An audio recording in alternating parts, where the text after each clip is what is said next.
जागो प्यारो जागो, यदि अब नहीं जागे तो शायद जागने के लायक नहीं रहोगे।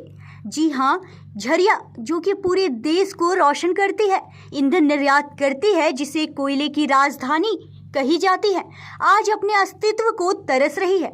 यहाँ के लोग घुट घुट कर मरने को मजबूर हैं। मौका था विश्व पर्यावरण दिवस का, जब कुछ लोगों ने एक झांकी के माध्यम से अपने दर्द झरिया वासियों के सामने प्रस्तुत किया। यहाँ की वायु इतनी दूषित हो गई है कि श्वास लेना भी कठिन है। बड़े बड़े उद्योगपतियों ने चारों ओर उत्खनन करके इस नगरी को एक टापू में बदल दिया है। प्रस्तुत है पंकज सिन्हा की रिपोर्ट। नमस्कार, आप देख रहे हैं न्यूज़ इंडिया 24 और मैं हूं आपके साथ पंकज सिन्हा। आज हम झरिया के 4 नंबर में मौजूद हैं।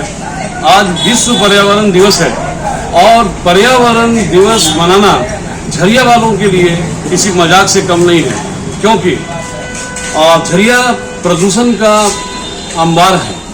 यहाँ कहते हैं लोग गंगा स्नान करते हैं, स्नो बाथ लेते हैं, स्टीम बाथ लेते हैं। अगर किसी को कोल डस्ट का बाथ लेना हो, यानी कि कोयले की धुलकन से अगर किसी को स्नान करना हो, तो एक बार झरिया आ जाए, उसका स्नान ऑटोमेटिक हो जाएगा। उसके लिए कोई प्रयास करने की जरूरत नहीं।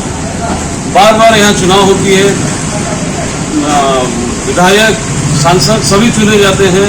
सबसे जनता की एक ही उम्मीद होती है कि कम से कम प्रदूषण में घुट घुट कर जीने के लिए वो मजबूर ना हो और उनको इस प्रदूषण की समस्या से निजात दिलाई जाए, परंतु ऐसा कुछ भी नहीं होता। दिन प्रतिदिन स्थिति बद से बदतर होते जा रही है। ना तो किसी सांसद का ध्यान है इस पर और ना ही किसी एमएलए का ध्यान है। बस सबको अपनी अपनी काम से मतलब है और जनता यहाँ पे घुट घुट कर मरने के लिए मजबूर है। ना जाने किन किन रोगों से ग्रसित है सबके सब, परंतु ना तो कोई समाज सेवी इसके लिए कोई प्रयास कर रहा है।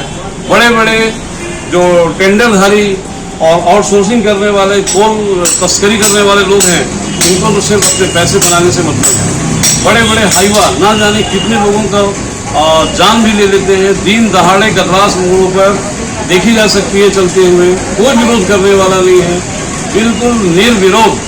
अभी कुछ दिन पहले मैंने पॉल्यूशन पर ही एक न्यूज़ बनाया था। वहाँ एक पोस्टर लगी हुई थी जिस पे लिखी हुई थी प्रदूषण की राजधानी झरिया में आपका स्वागत है, परंतु अब आलम यह है कि उस पोस्टर को भी किसी ने नोट करके फेंक दिया है।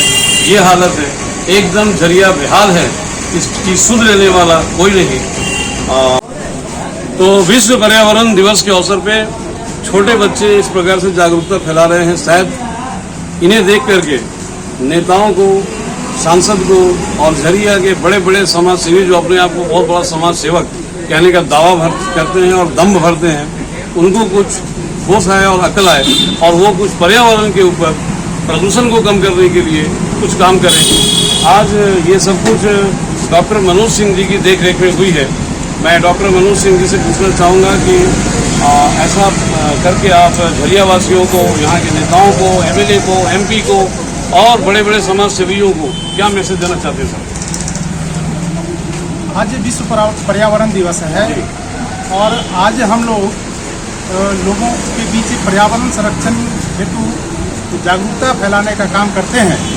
यह प्रत्येक वर्ष चलाया जाता है। लेकिन झरिया की जब बात करते हैं तो यहाँ इतना प्रदूषण है।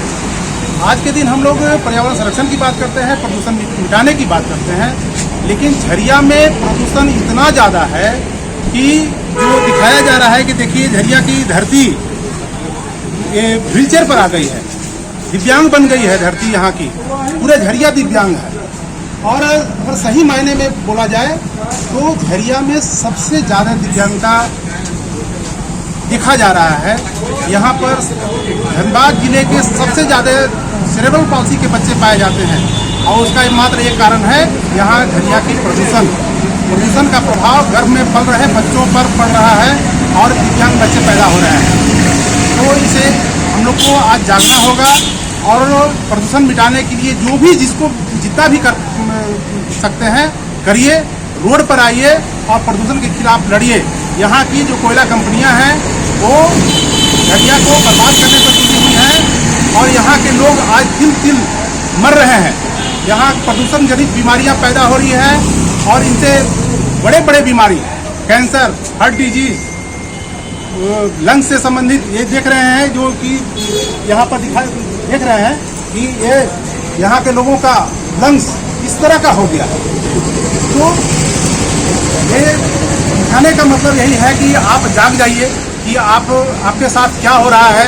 यह प्रदूषण जो आज यहाँ पर बारिश हो रही है प्रदूषण की, यह एक मीठा जहर है जो कि आपका आने वाले समय में यहाँ के लोग दिव्यांग सभी होंगे और यहाँ के लोग बड़ी बड़ी बीमारियों से ग्रसित हो जाएंगे। चलिए, बहुत बहुत धन्यवाद। डॉक्टर साहब झरिया वासियों को जगाना चाहते हैं।